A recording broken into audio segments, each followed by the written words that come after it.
On the surface, Sam Altman appears calm, measured, almost soft-spoken.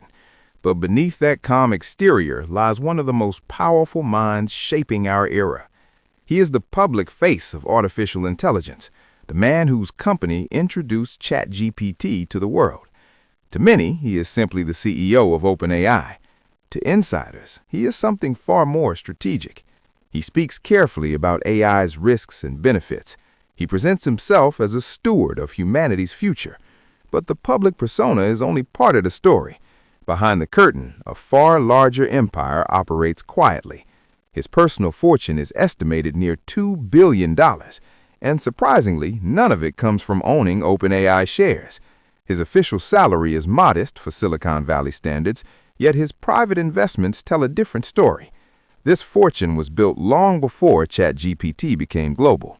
It began with early, high-conviction bets on the future. Sam Altman was born in Chicago in 1985, but his formative years unfolded in St. Louis, Missouri. As a child, he wasn't just playing computer games. He was dismantling computers to understand how they worked. His curiosity wasn't casual. It was obsessive. Understanding systems became his lifelong advantage.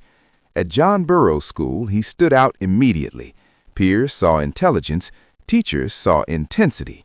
At 17, he publicly came out as gay. It was a bold act of confidence and conviction. After graduation, he enrolled at Stanford University, Silicon Valley's unofficial launching pad for founders. But the classroom couldn't hold him for long. The real action was happening in dorm rooms and garages. At 19, he made the classic founder decision. He dropped out to build something real. He co-founded Looped, a location-based social app. It allowed users to share their location with friends. Looped entered the first batch of Y Combinator. That moment changed everything. He raised over $30 million in funding. Investors believed in his vision.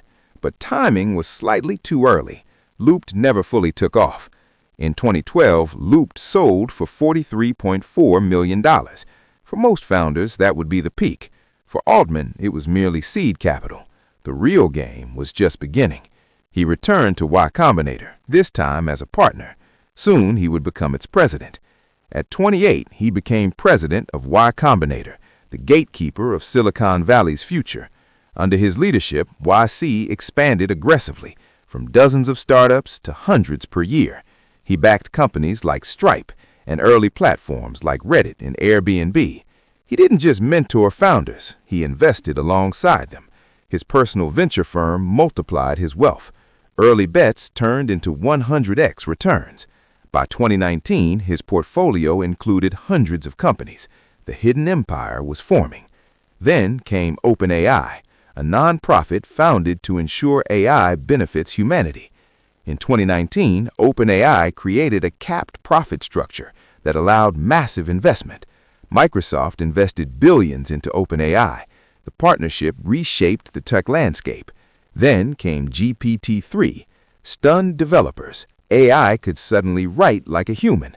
Then came DALL-E, images created from pure text prompts. November 2022 changed everything. ChatGPT launched publicly. 100 million users joined in 2 months. It became the fastest-growing app in history. Governments took notice. Congress called him to testify. World leaders requested meetings. AI had become geopolitical. Then came November 2023.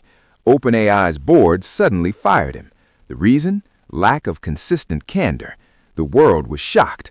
Microsoft immediately moved to hire him. The stakes were enormous. Nearly all OpenAI employees revolted.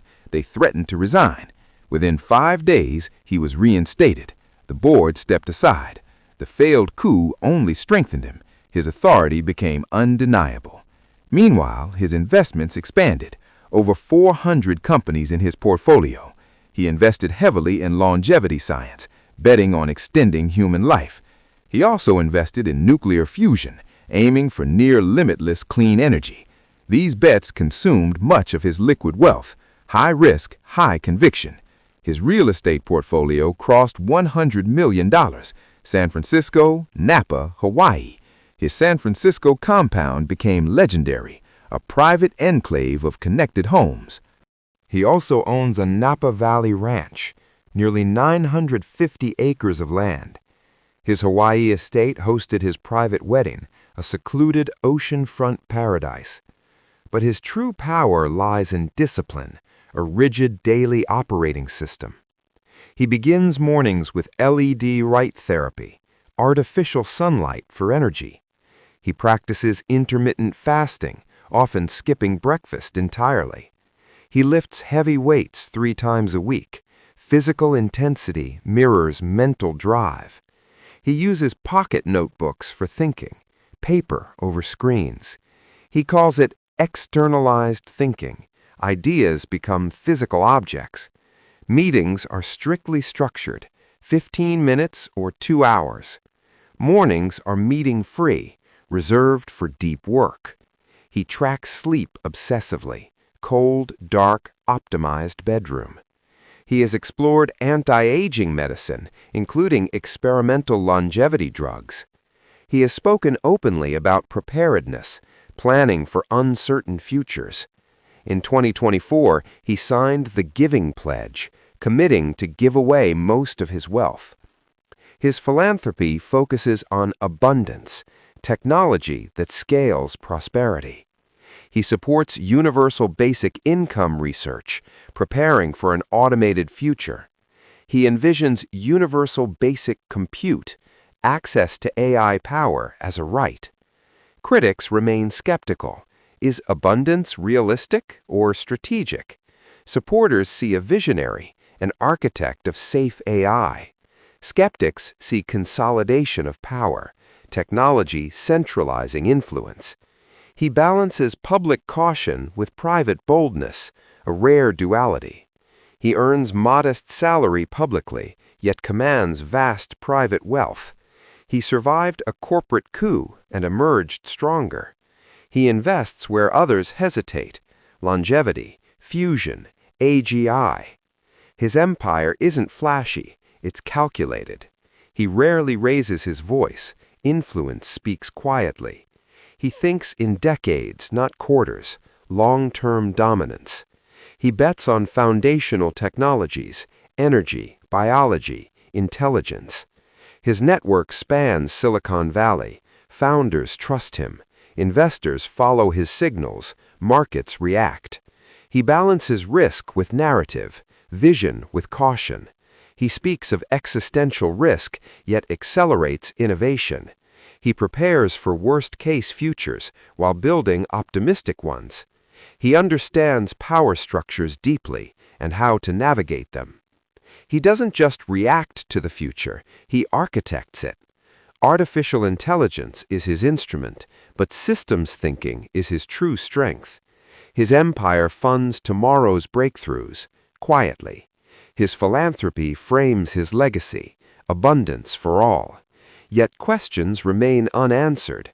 What is the ultimate destination? AI could create utopia or concentrate power beyond precedent. He stands at the intersection of wealth and intelligence, influence and responsibility. Few individuals shape eras. Fewer still build the infrastructure of eras.